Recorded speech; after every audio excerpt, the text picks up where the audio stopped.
Žan Zupančič, gost in predavatelj Laboratorija bodočnosti, predstavil je športe, kako, na podlagi katerih iztočnic.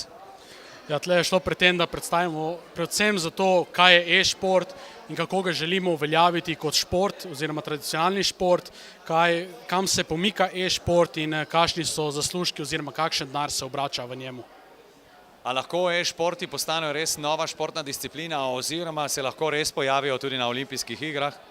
Trenutno za e-športe to ni glavni cilj, ampak če bo šlo s takim tempom naprej, bodo olimpijske igre rabile e-šport, ne pa obratno. Kakšni pa so e-športniki? Trenutno niso več, kako bi rekli, otroci zaprti pri mamah v kleti, ampak so pravi, lahko rečemo že atleti, torej so fizično ter psihično pripravljeni za njihovo delo. Torej e-šport kot bodočnost športnih disciplin ali razvedrilne industrije? Zagotovo en glavnih športov.